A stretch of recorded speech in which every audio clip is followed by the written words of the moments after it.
Why should men pay for everything? Okay, thank you.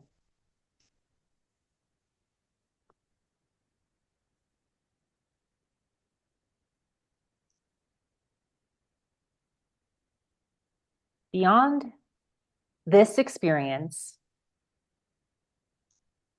we are. When we are,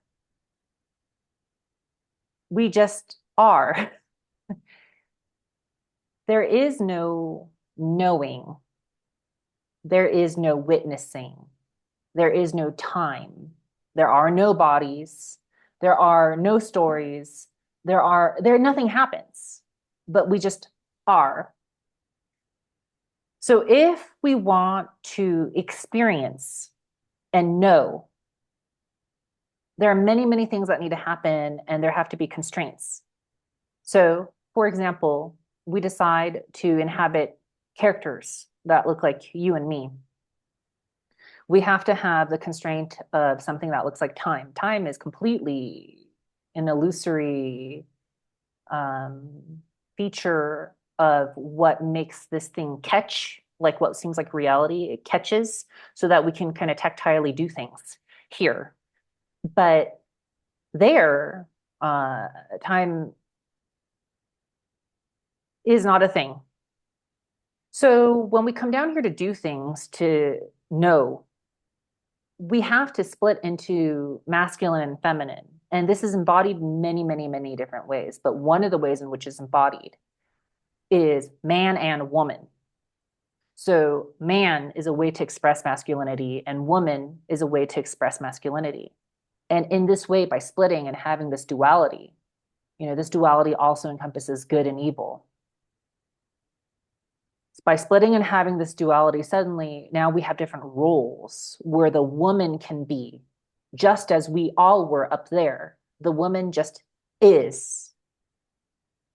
And then the man can then witness. And in this way, by splitting and almost like becoming into two parts, what was previously so whole that there was no witnessing, not even an awareness of your experience. You just are. It's kind of like a flower in the sun. Does it know it's a flower?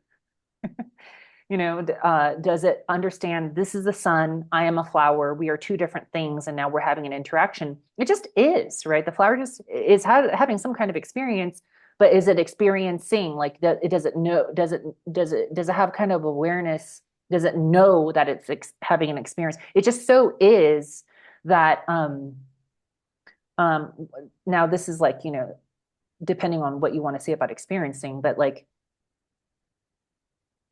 there's no kind of self-awareness. With man and woman split, there's a kind of a self-awareness that can happen with the two of us together. So if there's just a woman, it's still not necessarily the same. If it's just a man, it's still not necessarily the same. There's some sort of alchemical coming together, joint project. It's like a teamwork of consciousness where the man witnesses the woman being or experiencing in the way that now she's like, let's say, like the flower, but the man is witnessing the flower, and therefore everything has more understanding. If this is the case, the man, as a kind of a masculinity, because there's different kinds of masculinities here on this earth plane. Like, for example, when the man and woman come together and make a baby, now they as a team are masculine for the baby. That's interesting. Is a different kind of teamwork. There's many permutations of masculine and feminine here on earth. But in the context of a man plus a woman, and that's it, in that kind of mini universe that they've created for themselves here, the man must provide everything the woman needs so that she can just be, rather than taking on the masculine role of, it's like the flower trying to both be the flower and the sun at the same time. The flower can only be the flower when the sun is separate and masculinely provides light. When the sun tries to be, or when the flower tries to be the flower and the sun at the same time, it detracts from it being a flower, right?